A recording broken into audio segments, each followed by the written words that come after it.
Hello and welcome to another episode of the Life Capoeira. Pleased to welcome our guest today, Mestrando Golfinho from Oficina de Capoeira, based in Belgium. Thank you for coming on. Nice to be here. Thanks for the opportunity to give an interview. It's an honor. Thank you. So let's start at the beginning. How did you get started with capoeira? Well, I was a kid. I was 11 years old, and actually it was my karate teacher. His name is Luc Galmar, who actually was experiencing with other martial arts, and he was looking for another way, a dialogue, a question and answering within the martial arts world.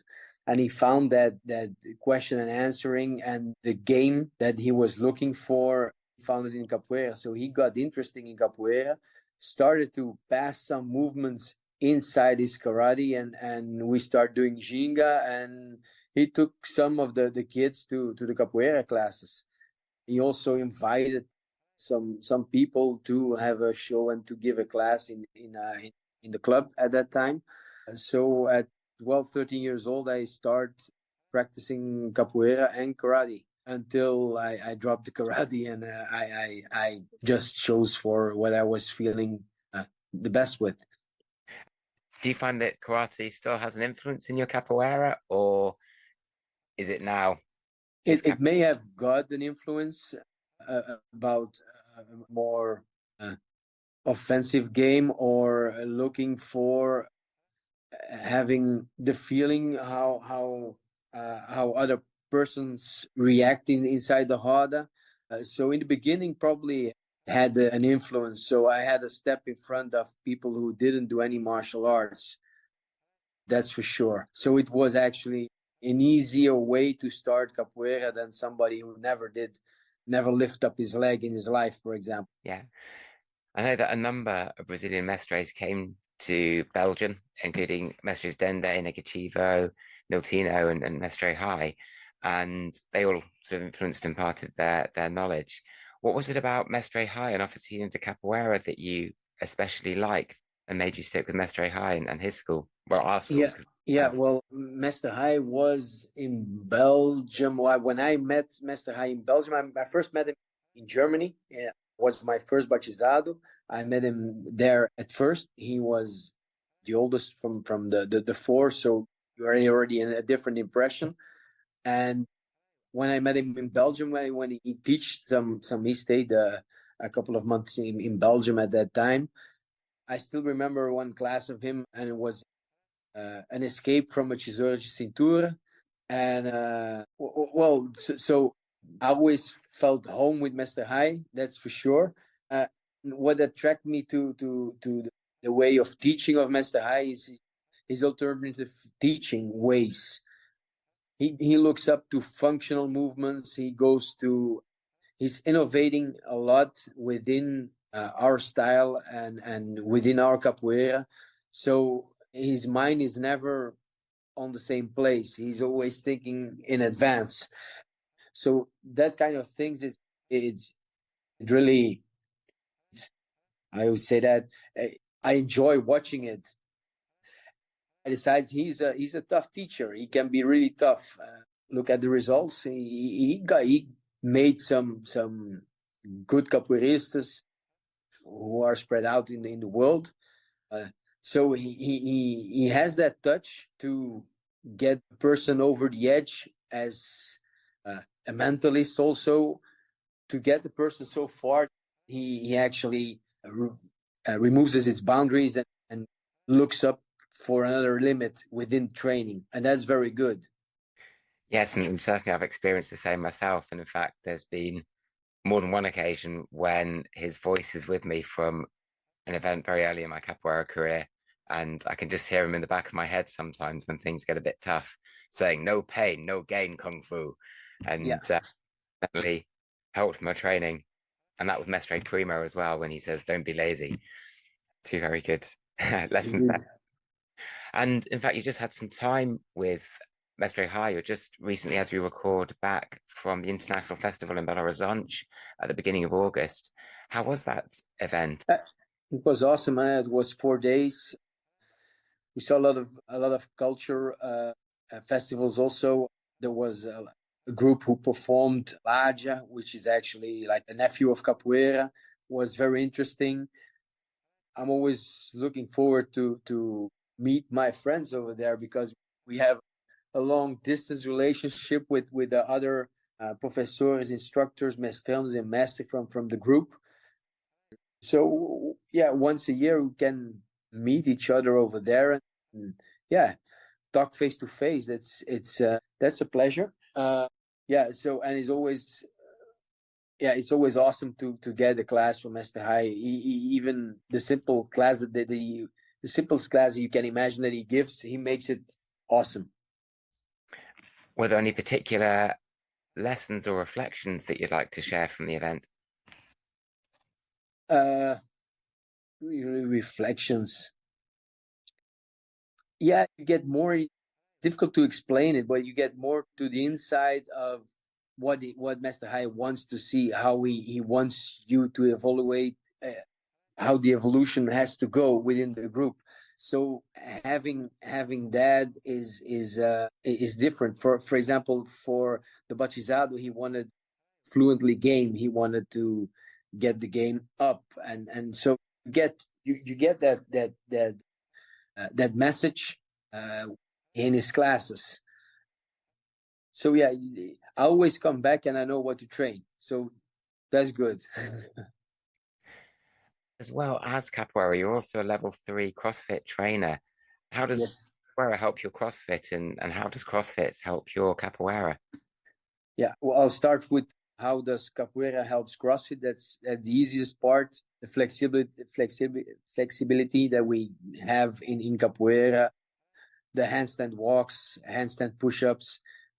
Those are not too difficult for somebody who does capoeira. So there, capoeira helps us a lot within the CrossFit. The other question, how does capoeira helps CrossFit? I think the explosion, conditioning, strength, the power you need to perform any kick, any game. You can train it inside the CrossFit, so it helps you a lot, much more than the ordinary or old school bodybuilding training where you get big, but you don't get the same explosion and don't get the same conditioning that you get into CrossFit. So actually, they are walking hand in hand, the CrossFit and capoeira. Or they help you a lot. Besides, see like CrossFit like as a maintenance of your body. I think our body of nature is lazy and wants to look for the easiest ways to perform an exercise, and sometimes it's not the right way and you're not contracting the right muscles to do it. So I see it as a maintenance, as a prevention for injuries of knees injuries, back or shoulder injuries. You do CrossFit, you do capoeira, CrossFit can help you to prevent those injuries. I already did a lot of crazy trainings inside capoeira, and I never had a knee injury. When I was younger, I had a back injury. I don't have any back injuries anymore, or I don't have a problem with my back injuries. So I had once my shoulder dislocated in a training. Well, that's fixed, and that's thanks to CrossFit, to the way of training and on the right way, contracting the right muscles and strengthening the range of motions. You feel more stronger within the range of motions of your body, which in capoeira, you can imagine a lot of movements that you need a range of motion, like negativa with the knee. It's not the best thing to do for the knee, but it's no problem. Just if you have that maintenance. Another one was thinking about, I forgot it. Never mind. But it helps. It helps a lot. And I think there's certainly some more traditional capoeira players tend to just train capoeira, but I think in sort of modern capoeira and indeed any martial arts, there's a lot of value in taking that cross training to sort of maintain and improve your body in other ways. And it's not necessarily CrossFit; it could be things like running or other things like say yoga for flexibility and so on to to help because they kind of do dovetail together and go hand in hand. So if people want to train capoeira or CrossFit or both with you, where can you be reached? Oh, in Leuven, well, I have a website for CrossFit. I have the website for capoeira. For capoeira, it's capoeiraleuven.com. For CrossFit, it's crossfitjester.com. And I'm living in Leuven, so everybody welcome to visit. And I'll be linking to those two websites in the description below this episode.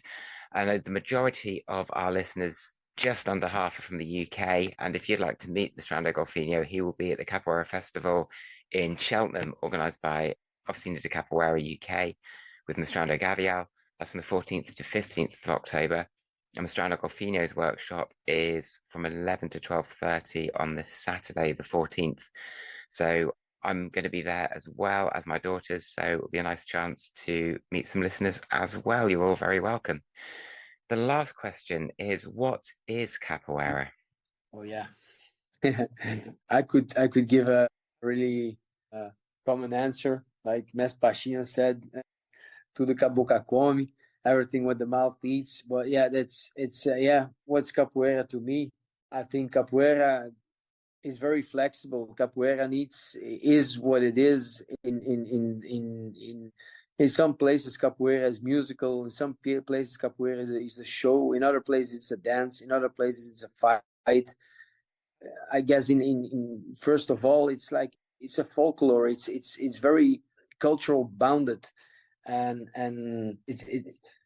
I think it's very important for us in general European to get inside, to dive inside the cultural part of Brazil and to know the Brazilian culture, to understand capoeira better. For example, the language is very important. So capoeira has so many sides on it. You have the game, that's one thing, but you have the music, it's totally different.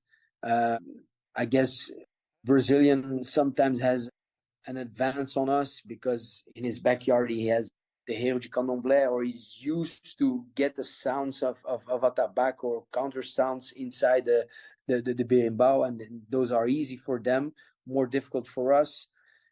The same thing with the songs. The language is Portuguese. Understanding Portuguese is one. Understanding the double meaning of the words is another thing. That's more cultural. Even a triple meaning of some sentences, and then it gets complicated. So I guess, well, I fell in love with the capoeira, that's for sure. So yeah, I didn't answer your question. it's full. It is multifaceted, and Yeah, certainly indeed, the language. indeed. A goal for me is to get my spoken Portuguese much better. I do practice a little every day, and much better at reading it now, but I don't have the speed to say and get all the words out. So that's certainly a goal for the future would be to be able to do this podcast in Portuguese, but one step at a Oh, time. I was way younger when I learned Portuguese, but what helped me a lot was the songs. I besides capoeira, I started to listen to other songs at the time in the 90s. The songs that the capoeiristas brought back to Europe was more like Olodum, Chimbalada. So I was learning those songs and translating those ones besides all the other capoeira songs. So I guess the songs has an advantage for speaking spoken language, and reading a lot helped also much with the language. Uh, yeah, and going to Brazil. Sometimes you need to go and recharge the battery to come back full of energy, and there we go again. Brilliant. Well, thank you very much for giving up your time to come on. Welcome. Closing thoughts or comments you'd like to add before we go? I'm fine. No, once more, I want to thank you for the opportunity and speak. And well, good luck with the podcast. Thank you. And thank you also to our listeners for listening. You can get in touch with me at thelifecapoeira@gmail.com. We're on Instagram and Facebook as well. And very keen to get capoeiristas from beginners to Mestre Rays from all over the world, all races, ethnicities, backgrounds, and everybody else, just to hear all the different voices that are out there and the stories that you have to tell. So do feel free to nominate yourselves or your teachers and mestres to come on as well. And I look forward until next time. Ciao. Bye.